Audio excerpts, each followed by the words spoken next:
শদিয়ালৈকে আমি গুৰুজনাক এই ধৰ্ম আদৰ্শ প্ৰচাৰ প্ৰসাৰ কৰি এটা শুভ লক্ষণ দেখা পাইছোঁ। সেইটো হৈছে কি আজি সেৱা সকামে বোলক ধৰ্মালোচনী সভাই বোলক মানে ভাগৱত দেখাই বোলক আমাৰ পুৰুষতকৈ মহিলাসকলৰ উপস্থিতিটো বেছি। আজি যদি অংক কৰি চাই আপুনি আজি ওপৰো সেইটোৱে পাব, মহিলাসকলৰ উপস্থিতি বেছি। এইটো আমাৰ কাৰণে শুভ লক্ষণ। আমাৰ আইসকল যদি ঈশ্বৰ সন্মুখী হৈ যায় তেতিয়াহ'লে আমি আমাৰ তৃণমূল সমাজ পৰিৱেশটো আমাৰ হৈ যাব। সেইকাৰণে আমি আইসকলক ঈশ্বৰমুখী কৰিবৰ কাৰণে ভক্তিমুখী কৰিবৰ কাৰণে প্ৰধানকৈ 7টা গুণ থাকিব লাগিব বুলি কৈছে। কি কি 7টা গুণ? কীৰ্তি, চিৰি, বাকৈশ্য, নাৰীনাং, ভীতি, মেধা, ক্ষমা, স্মৃতি। এই 7টা। 1 নম্বৰ গুণটো কীৰ্তি। আইসকলৰ কৰ্মবিলাক আনৰ প্ৰশংসনীয় হ'ব লাগে, আনে দেখি ভাল পোৱাকৈ কৰিব লাগে। নিট এণ্ড ক্লিন, ডিচিপ্লিন, পৰিপাটিতা, নিয়মানুৱৰ্তিতাৰ মাজেদি আইসকলে কামবোৰ কৰিবলৈ জানিব লাগে। আমাৰ কিছুমান আয়ে ৰাতিপুৱা শুইৰ পৰা গধূলা হোৱালৈকে কামেই কৰি থাকে, আজৰিয়ে নাপায়। মানে ভদীয়া নামলৈ যাবলৈ সময় নাপায়, ভক্তৰ সংঘলৈ যাবলৈ সময়, কিন্তু কামেই কৰি থাকে। কিয়? তেওঁৰ নিয়মানুৱৰ্তিতা বা পবিত্ৰতাটো তেওঁ নাজানে। গতিকে এই কথাটো আমাৰ আইসকলৰ 1 নম্বৰ গুণ। কীৰ্তি, চিৰি, নিজেও ধুনীয়া হৈ থাকিব লাগিব, পৰিয়ালটো ধুনীয়া কৰি ৰাখিব লাগিব, পৰিৱেশটো ধুনীয়া কৰি ৰাখিব লাগিব। চিৰি, বাকৈশ্য, কথা ক'ব জানিব লাগিব। আজি কথা ক'ব নজনাৰ কাৰণে বহুত পৰিয়ালত স্বামী স্ত্ৰীৰ মাজত মনোমালিন্য হয়, শাহু বোৱাৰীৰ মাজত মনোমালিন্য হয়, দেউৰেক নবৌৱেকৰ মাজত মনোমালিন্য হয়, দেউৰেক ননন্দী নবৌৱেকৰ মাজত মনোমালিন্য হয়, ইত্যাদি ইত্যাদি।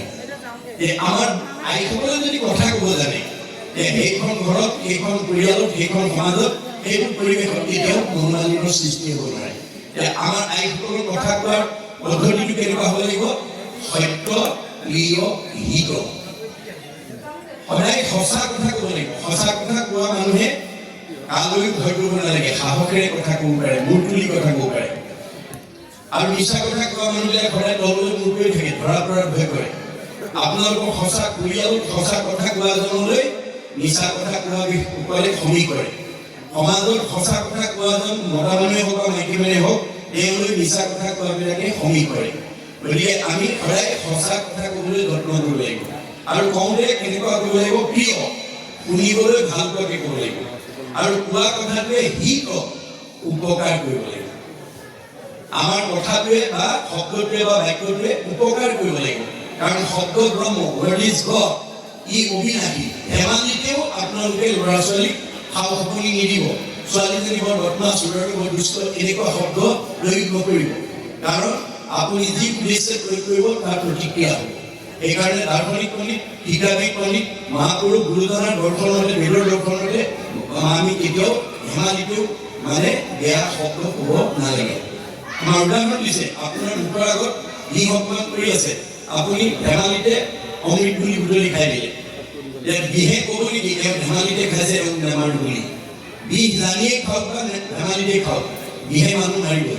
আপুনি এৰি দিয়া শব্দটো বা বাক্যটো আপুনি ধেমালিতে এৰক বা সঁচাকৈ এৰক, কি প্ৰতিক্ৰিয়া কৰিব? যাৰ কাৰণে উদ্ধৱে যেতিয়া যাবৰ সময়ত কৃষ্ণৰ চৰণত নিবেদন কৰিছিল যে প্ৰভু তুমি মোৰ বৰদেউতা ল'ৰা বসুদেৱৰ পুত্ৰ, আৰু মই তোমাৰ খুৰাৰ পুত্ৰ দেৱভাগৰ পুত্ৰ, মই উদ্ধৱ। বংশৰ ফালৰ পৰা আমি দুইজন ককাই ভাই, কিন্তু ভক্তিৰ পথত তুমি মোৰ আৰাধ্য দেৱ। এতিয়া মই ইংগিততে বুজি পাইছোঁ তুমি দেৱকাৰ্য সাধন কৰি নিজ ধান বৈকুণ্ঠলৈ যাবৰ কাৰণে উদ্যত হৈছা। তুমি অকলে গ'লে নহ'ব, মোকো লগত নিব লাগিব। তেতিয়া কৃষ্ণই তোমাৰ অবিহনে মোৰ গোটেই জগত অন্ধকাৰ নহয়। এতিয়া ভগৱন্তই হাঁহি পেলাই কৈছে, কথা তুমি ঠিকেই কৈছা, কিন্তু তোমাক যদি মোৰ লগত লৈ যাওঁ তেতিয়াহ'লে মই যি লক্ষ্য আৰু উদ্দেশ্যলৈ পৃথিৱীলৈ আহিছোঁ ধূলিসাৎ হৈ যাব। তুমি আমি দুয়োগৰাকী মিলিব অনৰ্থ, লুপ্ত হৈ জ্ঞান কিন্তু ভগৱতীৰ অপৰ্থ, ভক্তি পথটো লুপ্ত হৈ যাব। ফলত কি হ'ব? অধৰ্মে পিৰিব লোক যাইবে গতি ভগৱতী কথা ৰাখি তুমি থাকিব সম্প্ৰতি। তুমি ভক্তি পথটো প্ৰৱৰ্তন কৰি থাকা। মোৰ এই মহাবাক্য নচাৰিবা তুমি, শ্ৰৱণ কীৰ্তন প্ৰৱৰ্তাই থাকা। তুমি শ্ৰৱণ কীৰ্তন ধৰ্ম প্ৰৱৰ্তন কৰি থাকা। আজি আমাৰ বিধায়ক মহোদয় পৰিয়ালবৰ্গই এইটো উদ্ভৱৰ কাম কৰিছে। আজি শ্ৰৱণ কীৰ্তন কৰিবৰ কাৰণে এটা পৰিৱেশ সৃষ্টি কৰিছে, ভক্তি আহৰণৰ কাৰণে এটা পৰিৱেশ সৃষ্টি কৰিছে। আৰু কি কৈছে যে তোমাৰ কাৰণে জীৱনশৈলী প্ৰয়োজনীয় সকলোবিলাক মই দি থৈ আছোঁ।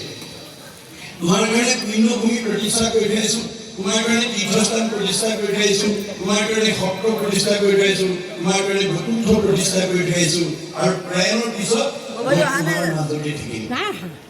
নিশ্চয় কৰি পঢ়ো শুনা সাৱধানে তুমি, ভকত যি স্থানে থাকে সেই পুণ্যভূমি। আজি যদিও আমি ৰভাতলত আছো, এয়া আমাৰ পুণ্যভূমি। আমাৰ আধ্যাত্মিক দৰ্শন, বেদৰ আধ্যাত্মিক দৰ্শনতে আজি আমি পুণ্যভূমি দিছোঁ। এই পুণ্যভূমিত ভক্তসকলে ভগৱানটোৰ শ্ৰৱণ কীৰ্তন য'ত কৰে, শ্ৰৱণ কীৰ্তন মোৰ কৰে যত্ৰ যত্ৰ, দ্বিতীয় বৈকুণ্ঠ কিন্তু তাক সত্ৰ। আজি এইখন দ্বিতীয় বৈকুণ্ঠ, এইখন সত্ৰ। আৰু নাৰদে কৈছে মহং কৃষ্ণামী বৈকুণ্ঠে যোগীনাম হৃদয় নহস মত ভক্তা যত্ৰ গায়ন্তি তত্ৰ কৃষ্ণামী নাৰদ। এই নাৰদ মোক বৈকুণ্ঠত বিচাৰি নাপাবা, যোগীৰ হৃদয়ত মোক নাপাবা, মোৰ ভকতে য'ত মোৰ গুণনাম লয় মই তাতেই থাকোঁ। এইটো কেৱল হিন্দু দৰ্শনে নহয়, বাইবেলত কৈছে where two or more assemble, যি ঠাইত দুজন বা তাতকৈ অধিক মানুহ গোট খায়, in my name, মোৰ নাম লয় I am there, মই তাতেই থাকোঁ। আজি ইয়াতে ভগৱানৰ বিদ্যমান হৈ আছে। গতিকে উদ্ধৱক কৈছে যে মই প্ৰয়াণৰ পিছতো তোমাৰ মাজত থাকিম। ক'ত থাকিম? তিৰুদ্ধায় প্ৰবিষ্টো অয়ম শ্ৰীমদ ভাগৱত নৰ্বম তেনয় বাংময় মূৰ্তি প্ৰত্যক্ষ বৰ্ততে হৰয়ে শ্ৰৱণা সেৱনা দৰ্শনা পাঠা পাপনাশী। আমি ভাগৱত সেৱা কৰাৰ লগে লগে, দৰ্শন কৰাৰ লগে লগে, শ্ৰৱণ আৰু কীৰ্তন কৰাৰ লগে লগে আমাৰ পাপবিলাক নাইকিয়া কৰি দিওঁ। পাপ কি বস্তু? আমাৰ পাপ আমি কাৰোবাক দেখুৱাই দিয়া বস্তু নহয়। আমাৰ দাৰ্শনিক পণ্ডিতৰ অভিমত কুবুদ্ধি, অসৎ চিন্তা, অসৎ ভাৱনা, অসৎ পৰিকল্পনা, কুসংস্কাৰ, অন্ধবিশ্বাস, মনৰ সংকীৰ্ণতা, কুপৰম্পৰা। আজি আপোনালোকে ভাগৱত শুনিবলৈ লক্ষ্য কৰি আহি যদি গ্ৰাম্য কথা ৰাতি থাকে আৰু আপোনালোকে কথাৰ কাৰণে যদি ওচৰলৈ কৃষ্ণ কথা শুনাত বাধা হয়, সেই কথা পতাজনৰ কি হ'ব? পাপ আহিব আৰু প্ৰেৰণ। কুবুদ্ধিয়ে পালে, মনত ৰাখিব কথা, কুবুদ্ধিয়ে পালে। গতিকে আমাক যাতে এই পাপে আমাক স্পৰ্শ কৰিব নোৱাৰে, তাৰ কাৰণে ভাগৱত শুনি আমি সচেতন হ'ব লাগে।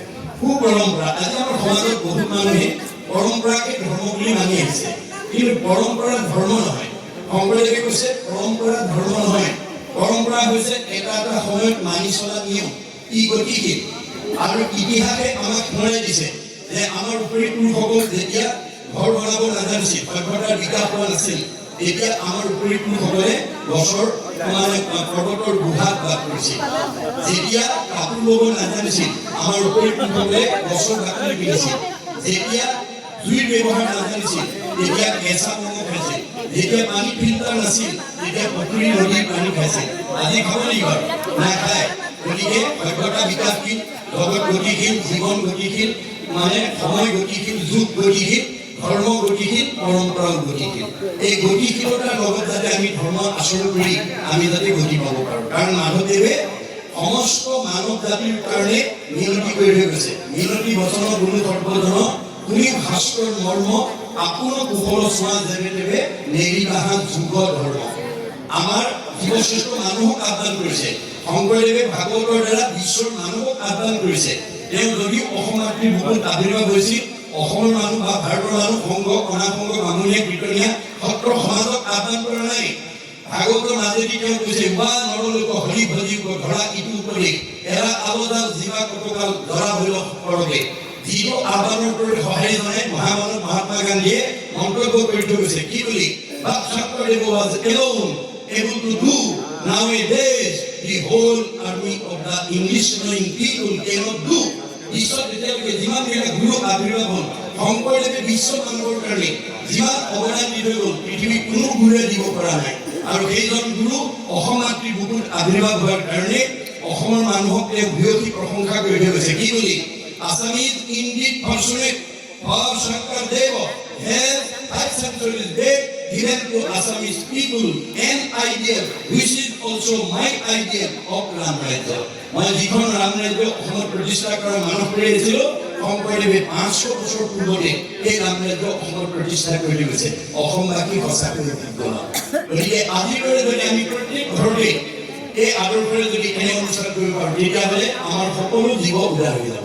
আৰু এই ক্ষেত্ৰত মহিলাসকলৰ ভূমিকা সৰ্বশ্ৰেষ্ঠ। মনত ৰাখিব কথাটো। গতিকে আইসকলৰ আমাৰ 3 নম্বৰ গুণটো ধৈৰ্য, ভীতি। যিখন ঘৰত মহিলাগৰাকী যিখন সমাজৰ আইসকল ধৈৰ্যৱান হ'ব সেইখন ঘৰত কোনো বিপদত পৰিব লগা নহয় গতিকে আমাৰ ধৈৰ্যৰ যিটো নিদৰ্শন সেইটো আমাৰ হৰিচন্দ্ৰ ভাৰদ্বাজ শইকীয়াই দেখুৱাই থৈ গৈছে যে হৰিচন্দ্ৰ ৰজাই ভাৰদ্বাজৰ লগত কোনো আলোচনা নকৰাকৈ সত্যত বন্দী হৈ বিশ্বামিত্ৰ ঋষিক সকলো ধন ৰাজ্যক দি দিলে অৱশেষত দক্ষিণা দিবলৈ হাতত পইচা নাই অৱশেষত তেওঁ উপায়ন্তৰ হৈ ঋষিৰ পৰা এমাহ সময় বিচাৰিলে ঋষিবৰ মোক এমাহ সময় দিয়া মই তোমাৰ দক্ষিণাটো যোগাৰ কৰি দিম এতিয়া বিশ্বামিত্ৰই ক'লে ঠিক আছে তোমাক এমাহ সময় দিছোঁ এমাহ সময় লৈ তেওঁ ভাৰদ্বাজক লগত লৈ এখন উপবনত পলাইছে বিশ্বামিত্ৰই বিচাৰি দিছে এমাহৰ পূৰ্বে সেই উপবনত পাই হৰিচন্দ্ৰক উদ্দেশ্যি কৈছে কি বুলি হে ৰাজা হৰিচন্দ্ৰ মোৰ দক্ষিণাটো যদি হেলা কৰ তই সবংশকে হাতী ভস্ম কৰিব মোৰ দক্ষিণা যদি অৱহেলা কৰ তোৰ গোটেই বংশ মই হাতী ধ্বংস কৰি দিম ঋষিৰ বচন শুনি হৰিচন্দ্ৰ ৰায় কপিলে লাগিলে মুখে মাত নাই তেওঁ যেতিয়া বংশটো হাতী ধ্বংস কৰিম বুলি কৈছে মুখৰ মাত হেৰাই গৈছে হতাশ হৈ গৈছে আৰু মনৰ কথা ক'বলৈ ভাৰদ্বাজৰ বাদে দ্বিতীয় ব্যক্তি নাই ভাৰদ্বাজক চাহিয়ে ৰাজা বুলিলা বচন শুনা প্ৰাণে চৰি মোৰ ভাগ্যে দিওঁ মন হে ভাৰদ্বাজ তুমি মোৰ কথালৈ অকণমান মনোযোগ দিয়া কেনেমতে ঋষি মই খুজি বহুধাৰ কেনেমতে বংশক মই কৰিব উদ্ধাৰ মই এতিয়া ঋষিৰ ধাৰ কেনেকৈ পৰিশোধ কৰোঁ বংশটোক মই কেনেকৈ ৰক্ষা কৰোঁ মই হতাশ হৈ গৈছোঁ মোৰ মুখৰ মাত হেৰাই গৈছে যিখিনি সময়ত স্বামী হতাশ হৈছে মুখৰ মাত হেৰাই গৈছে স্বামী সাহস আৰু প্ৰেৰণা দিবৰ কাৰণে তেওঁ কি বুলি কৈ দিলে অস্বামীৰ বচন শুনি হৈবা প্ৰাণে চৰি স্বামীক বুলিলা অল্প হাস্য কৰি হাঁহি মাৰি পৰিলে যিটো সময়ত স্বামী হতাশ হৈছে মুখৰ মাত হেৰাই গৈছে ভাৰদ্বাজৰ মুখত হাঁহি দেখাৰ লগে লগে সাহস পাইছে প্ৰেৰণা পাইছে আৰু কি বুলি ক'লে মহাৰাজ নাহি নাহি আন ধৰ্ম জানা সত্য বিনা জানি আন নিশ্চিন্তিও দিও কৰি কিনা হয় নকৰিব মহাৰাজ সত্যতকৈ ধৰ্ম নাই দক্ষিণা দি দিয়া হৰিচন্দ্ৰই ক'লে মই ক'ৰবাত দি মোৰ হাততে পইচাও নাই তেতিয়া শইকীয়াই কৈছে আমাকো বিতিয়া ৰাজা ঋষিৰ পূজা ধাৰ আটকৰে আনৰ উপায় নেদেখুৱা মোক বিক্ৰী কৰি হ'লেও তুমি সত্য ৰক্ষা কৰা এই যিটো সাহস এই যিটো প্ৰেৰণা আমাৰ বাৰু এতিয়া নিজক বিক্ৰী কৰিবগৈ নালাগে দেই কিন্তু কেতিয়াবা কিবা পৰিস্থিতিত ভাৰদ্বাজৰ লগত আলোচনা নকৰাকৈ যদি স্বামী বিপদগ্ৰস্ত হয় তেতিয়াহ'লে অন্ততঃ ভাৰদ্বাজগৰাকীয়ে ক'ব পাৰিব লাগিব আপুনি ইমান হতাশ কিয় হৈছে আন্ধাৰে পোহৰে দিনটো সুখে দুখে জীৱনটো দুখক অতিক্ৰম কৰি সুখক প্ৰতিষ্ঠা কৰা জীৱনৰ সাৰ্থকতা ধৈৰ্য ধৰক ঈশ্বৰে কিবা কৰিব কেতিয়াবা কিবা পৰিস্থিতিত ভাৰদ্বাজও তেনেকুৱা হতাশ মুখী হ'ব পাৰে তেতিয়া স্বামীয়েও ক'ব পাৰিব লাগিব তুমি ইমান হতাশ কিয় হৈছা আন্ধাৰে পোহৰে দিনটো সুখে দুখে জীৱনটো দুখক অতিক্ৰম কৰি সুখক প্ৰতিষ্ঠা কৰাই জীৱনৰ সাৰ্থকতা গতিকে ধৈৰ্য ধৰা ঈশ্বৰে কিবা কৰিব ইজনে সিজনক আমি সহায় কৰিব লাগিব কিয় বিবাহ সম্বন্ধে পুৰুষৰ অৰ্ধাংগিনী স্বামী বুলি ধৰ্ম কৰ্ম পাই অৰ্ধখিনি সেই হেতু কটু কটু ধৰ্মিনী ৰমণী অকাৰ্যে বাধা দিয়া খণ্ডাই বিধিনী কটু অধৰ্মিনী তিৰি ধৰ্মক বাধিয়া স্বামীক নিয়ে ঘূৰে নৰকে টানিয়া গতিকে আমাৰ ভাৰদ্বাজবিলাকক দুটা ভাগত বিভক্ত কৰি দেখুৱাইছে বেলেগ ধৰ্মিনী আৰু অধৰ্মিনী নাই সৌখিনিয়া গুৰুজনৰ দিনত এগৰাকী ধৰ্মিনী নাৰীয়ে এই তথ্য দাঙি ধৰি অলৌকিকক লৌকিক কৰি অবাস্তৱক বাস্তৱ কৰি জগতলৈ নিদৰ্শন দি থৈ গৈছে কোনে ৰাধিকা সতীয়ে গুৰুজনৰ ওচৰত গৈ পেলাই কৈছে গুৰুদেৱ মোৰ সতীত্ব গুণৰ অন্যতম বৈশিষ্ট্য অযদি স্বামী মন্দ কৰ্ম কৰে চৰণ অমিষ্ট বাক্য কৰি তাক কৰণী